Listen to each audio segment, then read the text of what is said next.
পানি সিঞ্চন করে সে চারাগাছ থেকে মহিরুহিতে পরিণত করার দায়িত্ব তো অন্তর্বর্তীকালীন সরকারের নয়, বরং তারা নিরপেক্ষভাবে দায়িত্ব পালন করবে।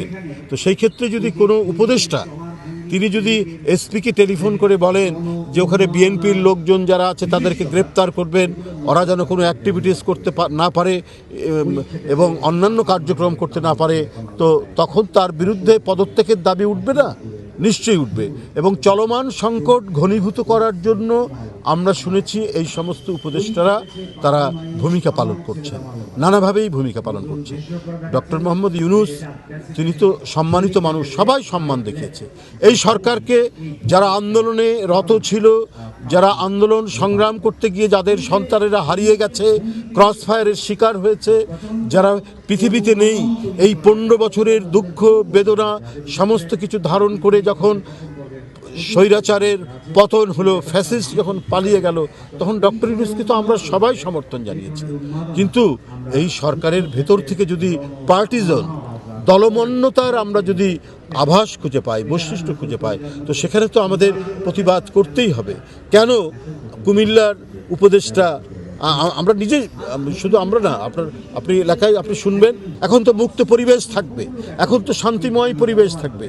এখন কেন সরকারের যারা পরিচালনার সাথে আছেন তারা কেন এই ধরনের একদম পার্টিজান ভূমিকা, বিতর্কিত ভূমিকা পালন করবেন?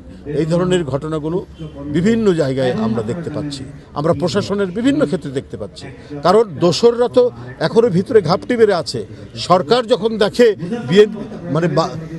ওই দোসররা যখন দেখে যে সরকার বিএনপির প্রতি বৈরী, তখন ওরা আরও 10 লাফ দিয়ে বিএনপিকে দমন করার জন্য নানা ধরনের কলাকৌশল অবলম্বন করে। তো এইটা তো চাইনি।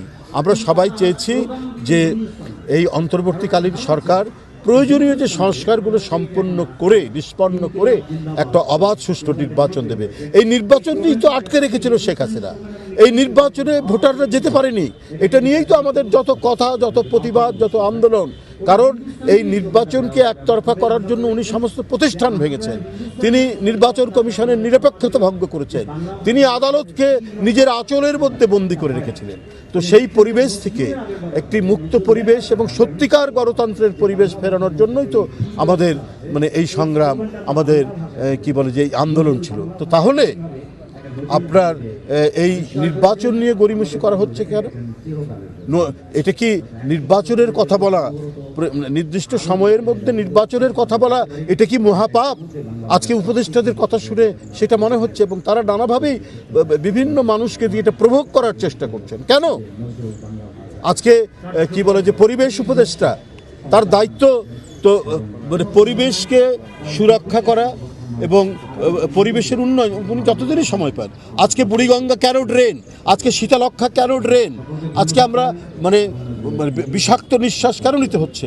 উনি এই দায়িত্ব পালনের পর এমন কিছু ড্রাইভ উনি দেখাননি, এমন কিছু উদ্যোগ তিনি নেননি যে পরিবেশ সংরক্ষণ বা পরিবেশ দূষণমুক্ত করার জন্য যে কোনো পদক্ষেপ যেটা পরবর্তী সরকার গ্রহণ করবে, সেই ধরনের তো আমরা কোনো পদক্ষেপ আমরা তার কোনো কর্মকাণ্ডের মধ্যে দেখিনি। কিন্তু দেখি যে খালি নির্বাচন বললে তো হবে না, খালি নির্বাচন। এটা একটা সরকারের উপদেষ্টারা কী করে এই কথাগুলো বলে, তাতেই মনে হচ্ছে যে তারা অর্পিত দায়িত্ব তাদের যেটি, সেটা বাদ দিয়ে তারা যদি অন্য কোনো গভীর এজেন্ডা নিয়ে তারা কাজ করেন, তাহলে তো জনগণ সেটাকে কখনোই মেনে নেবে না। তো যাই হোক, আজকের 126তম জন্মদিন আমাদের জাতীয় কবির। আজকের এই শুভ জন্মদিনে আমি তার আত্মার মাগফিরাত কামনা করছি। আমরা গর্বিত।